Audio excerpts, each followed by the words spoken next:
Quand je pense à Fatima, cette jeune fille qui sortait de formation et qui m'a dit qu'il lui manquait 3 euros pour concrétiser son projet entrepreneurial, je me dis qu'on n'a pas tous les mêmes problèmes. Donc bonjour, aujourd'hui on est avec Morana, c'est le créateur de Une Semence N Espoir. Est-ce que tu peux nous présenter ton projet, nous parler de ça, comment est-ce que ça t'est venu et pourquoi justement?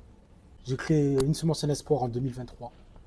C'est un mouvement et un média qui a pour vocation de créer des ponts entre l'Afrique et sa diaspora, et plus particulièrement par ces deux principaux messages. C'est qu'on n'a pas besoin d'être riche pour avoir de l'impact en Afrique, et en même temps à la jeunesse africaine qu'on n'a pas besoin d'avoir beaucoup d'argent pour se lancer en entreprise. Du coup, comment est-ce que t'es venu l'idée de créer ce projet et pourquoi? L'idée a commencé à émerger en 2015 lorsque j'ai lu le livre de Fatou Diom, Le ventre de l'Atlantique. C'est un livre qui traite sur les flux migratoires entre l'Afrique et l'Europe. C'est un sujet qui m'a touché. Je me suis posé la question, qu'est-ce que je pourrais faire pour cette cause-là? Du coup, pour des gens qui découvrent le projet, est-ce que tu peux expliquer un peu comment est-ce que ça fonctionne concrètement sur le terrain? Les 2 premières années, j'étais sur mes fonds propres. Et l'idée, c'était d'aider généralement des femmes qui ont des compétences, mais pas les moyens de se lancer. Voilà, pour qu'elles puissent se lancer, c'était en format de vlog sur ma chaîne YouTube Une Semence en Espoir. L'idée, c'est de passer 3 à 5 jours avec eux. On va avec eux pour aller acheter leurs matières premières. Je suis un peu dans le rôle de l'aide à côté d'eux. On met aussi en évidence leur savoir-faire et leur permet déjà de produire, d'aller chercher les premiers clients locaux.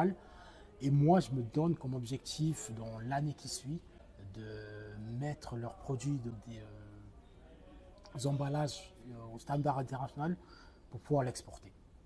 En 2023, on a financé 10 projets. En 2024, on a financé 29. Et là, l'objectif cette année, c'est d'en financer 50. Est-ce que tu peux nous donner quelques exemples de projets que tu as pu accompagner et suivre? Il y avait Abdoulaye qui faisait du café Touba, de la transformation de café Touba. Lui s'est lancé avec 75 000 francs CFA, soit l'équivalent de 110 euros à peu près. Un an plus tard, ensemble, on a créé une marque de café Touba. Et voilà, j'avais pu même la commercialiser en Suisse, celle-là. Donc voilà, ça c'est un projet par exemple dont je suis particulièrement fier.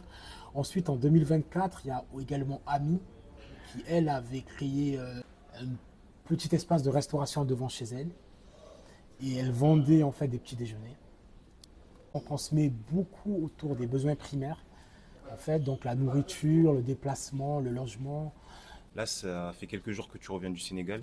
Tu as pu constater les avancées de certaines personnes que tu as pu suivre. Et du coup, comment est-ce que tu vois à l'avenir le projet? Comment est-ce que tu vois des améliorations que tu pourrais faire? C'était franchement un voyage qui a été très enrichissant en termes d'apprentissage, parce que j'en ai profité dès les premiers jours en fait d'aller voir les anciens bénéficiaires. C'est ce qui m'a poussé à revoir un peu le modèle et à me dire qu'il me fallait une équipe sur place. Et voilà, donc c'est un voyage qui m'a servi également de structurer l'association. On a fait un partenariat avec un centre de formation, ce qui nous permet d'avoir des profils beaucoup plus qualifiés, d'avoir des projets plus ambitieux.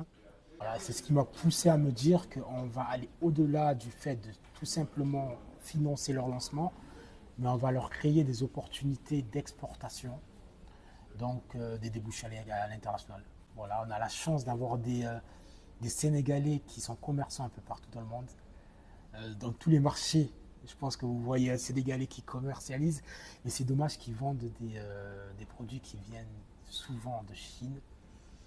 Et je rêve de ce jour-là où ils commercialisent des produits qui viennent du Sénégal et qui nourrissent tous les jours des entrepreneurs sénégalais. La campagne de crowdfunding est toujours ouverte. Donc si jamais vous voulez nous soutenir, n'hésitez pas à aller sur le lien et vous pouvez contribuer à partir de 5 euros. Il n'y a pas de petit montant.